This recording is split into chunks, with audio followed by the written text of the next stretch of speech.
So now he's seeking vengeance. Verse 8, he smote them hip and thigh with great slaughter, and he went down and dwelt in the top rock of Etam. Verse 9, the Philistines went up and pitched in Judah and spread themselves in Lehi. And the men of Judah said, why do you come up against us? And they answered, to bind Samson are we come up, to do to him as he hath done to us. Now, in case you're feeling sorry for the Philistines, why did God give the nation of Israel the land of Canaan? Covenant with Abraham. Okay, covenant with Abraham. Why else? Why couldn't God have given Abraham's some land that somebody else didn't live in? Is God capable of that? Or is that bit of topography so precious that God just couldn't think of another place that he could have given Abraham? Could have let him go to America. Why was it he gave him that land? What's the Bible say? The Bible says why. Their iniquity was full. Yeah, because of the iniquity or the sin of the inhabitants of the land. Their iniquity has come up before him, and God said, when it's full, then I'm going to drive them out. Many times we find ourselves judging God and saying, well, it's not nice of God to kill the poor Philistines. And it wasn't. And then we look here and we say, well, you know what? Those Philistines didn't do anything to Samson. It was his father-in-law that did that, and he should have dealt with his father-in-law. Friend, can I say to you, it was the wicked cultural custom of that day that caused his father-in-law to think that it was okay. And this is a wicked, wicked people, and God has raised up Samson to judge them. Many times we start to justify things and think, well, you know what? We should be nice, or we should be tolerant, or we should. And friend, I'm going to tell you something. God judges wickedness. And this is wicked what these individuals have done. Do you see anything wrong with, instead of going to the person who's done wrong, going and killing someone else? What's the Philistines' reaction to what Samson did to them? What's their reaction? They go and kill his father-in-law and his wife. Is that the right way to react? Is that the righteous thing to do? Go kill an individual because of their responsibility in it? Well, God used their wickedness, my friend, but He's not okay with wickedness. Friend, God can always use wickedness. God can always take evil and use it for good. My friend, God's not responsible for evil. And He's not responsible for the wickedness in these people, the nation of Israel. And His people are in bondage to them. And I would submit to you this evening, God's reason for delivering the nation of Israel is not even their crying out against wickedness. It's because of His good testimony and His good name. And He wants to preserve His people. And I believe this is a preservation time for the nation of Israel. Even though they're not looking to get right with Him, He's preserving them. In verse 10, the men of Judah said, why are you come up against us? And they said, to bind Samson. Now we know that these individuals in Judah betray Samson. They come to him and say, Samson, let us take you to the Philistines. They didn't know when they bound Samson and took him to the Philistines. And he said, don't follow me yourselves. Because he didn't want to have to kill them. He didn't want to have to fight against God's people. He said, don't you follow me yourselves. You promised me you won't. And they didn't know that Samson was going to be used in the power of God to work a great deliverance. And here are his own people. This is the state of affairs in Israel. Friend, I want to say this to you. If you think that you can coexist with sin and wickedness, the day will come when you won't recognize good and evil. The day will come when it will be hard for you to exercise your senses to discern good and evil. And it's important that we are very careful to make lines and to understand what is righteous and what is wicked. It's important for God's people to clearly define what is good and what is evil, because if we don't, we'll be confused and we'll make mistakes like Samson. Let's look at in chapter 16 then in verse 1. Then went Samson to Gaza and saw there an harlot and went in unto her. And was told the Gazites, saying, Samson's come thither. And they compassed him and laid wait for him all night in the gate of the city, and were quiet all night, saying, in the morning when it is day we shall kill him. And Samson lay till midnight and rose at midnight, and took the doors of the gate of the city and the two posts, and went away with them, bar and all, and put them upon his shoulders, and carried them up to the top of the hill that is before Hebron. That's a little different story, isn't it? Do you see the Spirit of the Lord moving Samson to go into a harlot? We just find this is what he did. You see, things have changed in Samson's life between his first time that God's used him and now. See, God's been faithful to him.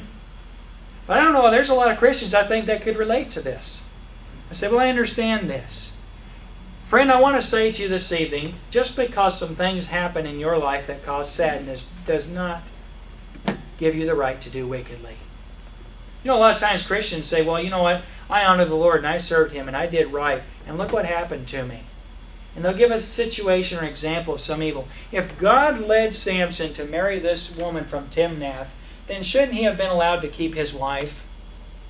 I mean, look at what's happened. How many friends does Samson have at this point? Who are his friends? Here is a great judge and deliverer of the nation of Israel, and they want him to stop.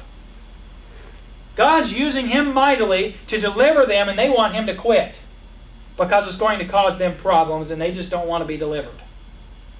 How would you like to be a prophet or a judge or a deliverer to a people that don't want to be delivered?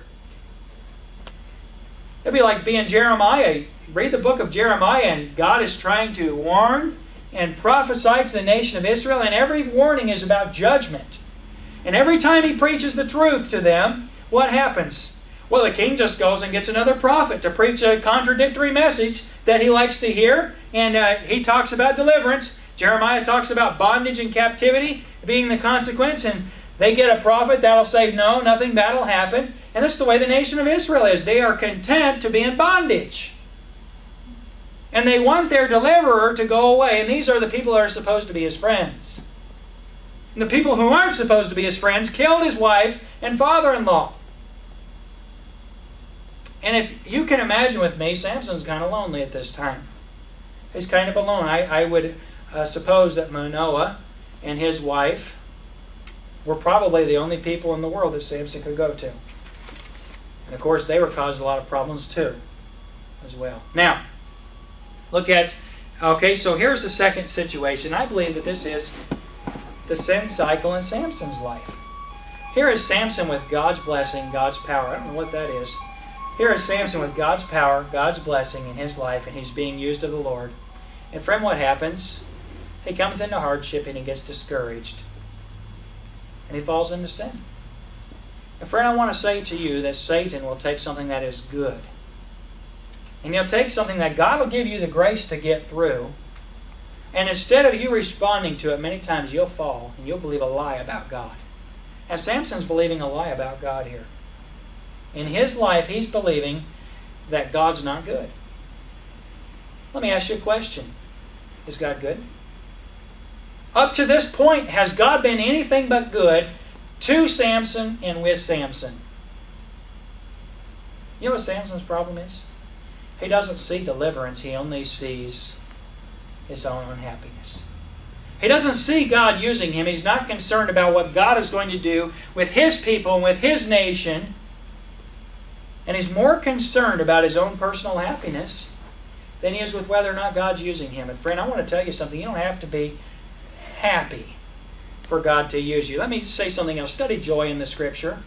Go to the Bible and study what joy is and see how many times you find laughing with joy. You know, most of the time you see laughter in the Scripture, it's in scorn, it's in derision context. You know, you can be full of joy and not have to be happy all the time. And I don't mean being sour and down and in despair. But friends, things don't have to be all peachy in your life, and everything doesn't have to be perfect in order for you to have God's peace. And Samson has the Lord's Spirit that is using and moving in him. And friend, I want to say to you, he should have God's peace.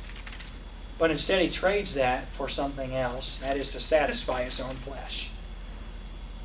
And here he's the only individual in the world, in the nation of Israel, who actually has God's power physically with him. And he's more concerned about having a relationship with a person.